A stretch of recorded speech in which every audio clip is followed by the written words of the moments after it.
So there's two stories that I kind of want to talk about, and they're interrelated. So there's the idea that a Sikh can wear a turban instead of a motorcycle helmet in BC. Um, and then there's the other story of Denmark recently lifting or banning the face veils in public spaces. Um, so I mean, I don't know how complex you want to make either one. I mean, you ask me, you boil it down. It's religious symbology. It's religious symbols. I don't think it goes further than that. I don't think it's anything more or less, to tell you the truth. I think you know the burqa, the hijab, the niqab, the Sikh turban. Nuns that wear the habits. Like, I mean, they're religious symbols. They're religious symbols. I don't think it has any bearing on who you are as a person. I don't think that it is something so tied to your identity that it is impossible to exist without it. I think there's countries like Iran, like Saudi Arabia, like Afghanistan, that show almost on a daily basis, especially these days, that women can't exist without blocking their identities from public view. I don't think and a lot of people, a lot of women in these countries who live under the culture of conservative Islam, to put it lightly, do protest and do go to extreme lengths to basically or risk basically risk arrest and things like that to show that they do not want to wear these things. And I think it's ignorant in some regards when it comes to Western left politics, when it comes to saying that like that is an inherent part of womanhood under these different regimes or under these different cultures, et cetera, et cetera. Because I think it's more pluralistic than that. I think it's definitely something that some may want to wear those types of things and some may not. But I do want to say that I think people should wear what they want. But when it comes to things like public safety or the safety of your own person, I think it's very important to understand maybe the science, for lack of a better word, behind some of the policy involved in banning face veils or allowing face veils, et cetera, et cetera. I mean, okay, let's go back to the Sikh helmet thing. So it's been proven that basically turbans are not effective safety devices for riding a motorcycle when you're riding around town. And that's for your personal safety. But it doesn't block your face or anything. But I mean, motorcycle helmets do. But I mean, the thing is, it's a public safety. It's a safety issue. It's a safety issue for yourself, for your own body. And why would God? And I know I keep going back to this paradigm of talking about the irrationality between belief and reason. But I mean, it's an important distinction to make. I mean, what kind of policy is based on belief as opposed to hard evidence? I mean, it just makes no sense whatsoever. But I mean, so while the turban doesn't block your face or anything, like, I mean, you could break your fucking neck. Like, you could, wearing the turban because it's gonna displease God, or it's gonna, show some sort of like religious immodesty if you don't wear it while you're parading around town on a motorcycle. Like, I mean, so it's a religious symbol, it's a religious symbol, it's a religious symbol. And I think the same applies to the burqa and the niqab and the blah, blah, blah. I don't think that women that wear it, and in the Western world, I don't think there's a lot that do wear them. I mean, I live in Toronto, Canada, and I don't see a lot of women wearing the niqab or the burqa. I see a lot of hijabis. I don't know if that's a derogative term. I don't think it is, but sorry if it is. But I see a lot of hijabs, but I mean, while I still don't agree with, I still agree you should wear whatever you want, but I don't agree with the hijab. Like, I don't, or any sort of thing like that. Like, I am an atheist after all, and this is an atheist blog, so I mean, you figure out the rest, right? Um, but I don't believe in these religious symbols that supposedly, create the impression that you are a modest person. So, I mean, in a certain way, I mean, that's a very strange thing to say. So, what are you actually implying about other women that don't wear these things?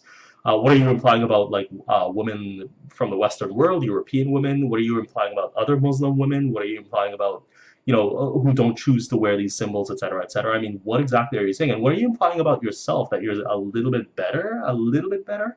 But anyway, I'm also sure there's a Darwinian or evolutionary kind of aspect to, blocking somebody's face. I think anybody from the Western world who doesn't wear it and who's never worn it, or maybe have worn it and then decided to take it off, would think it's a bit of a jump to say that I'm gonna start blocking my identity from in public spaces. And let's not forget, this is not wearing a fucking tie.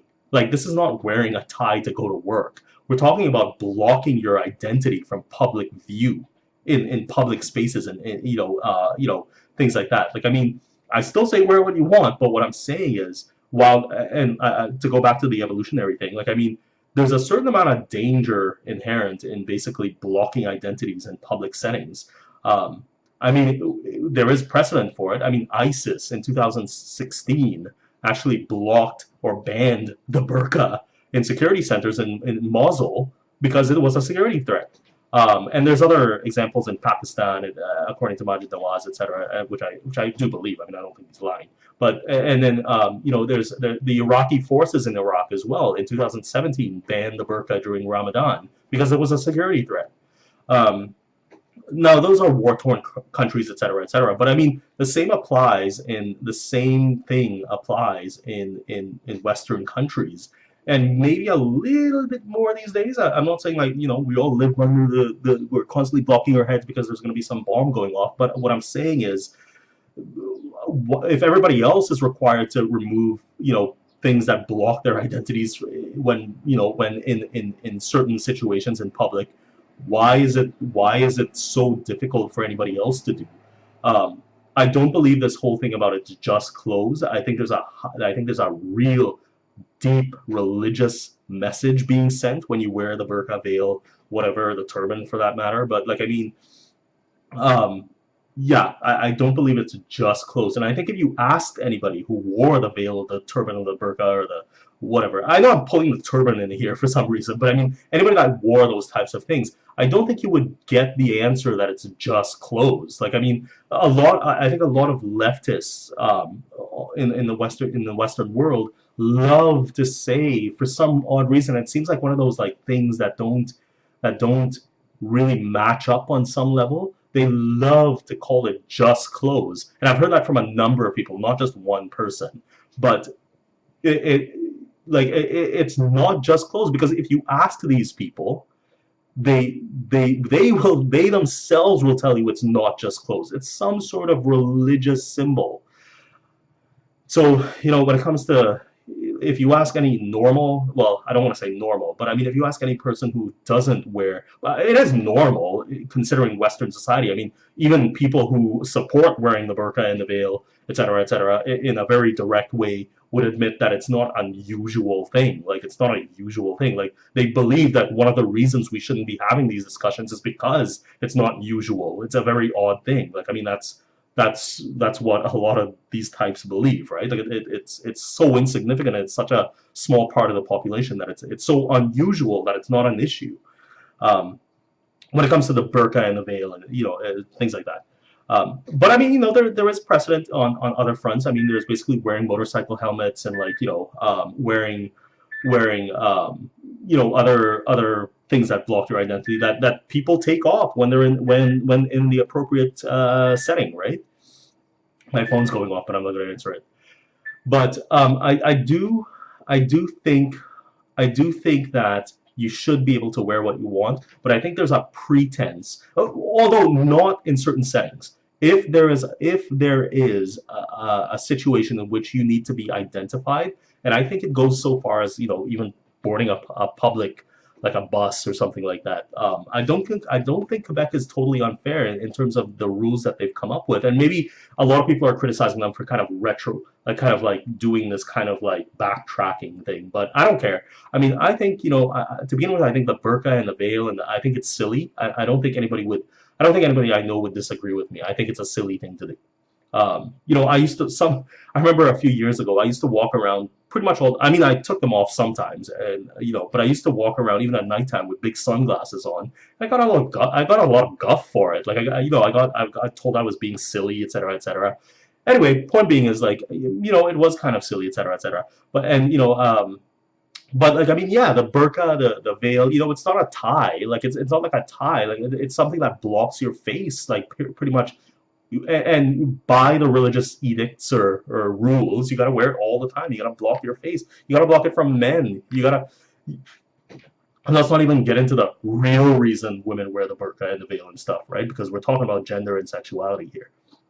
But if you deny that the burqa and the veil are about gender and sexuality, I'm sorry, you're out to lunch. Like you're like but I mean especially in the institutional context. But yeah, but it's not a tie. Like it's not something that you wear to go to work, and then you have to wear it on the weekends, and then wear it when you go to the beach, and like wear it when you.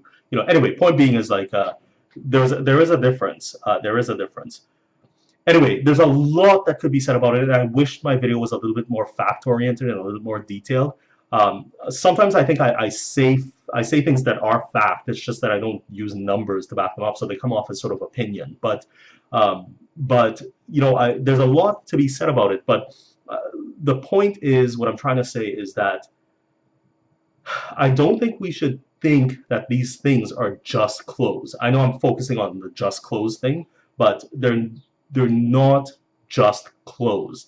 They're powerful.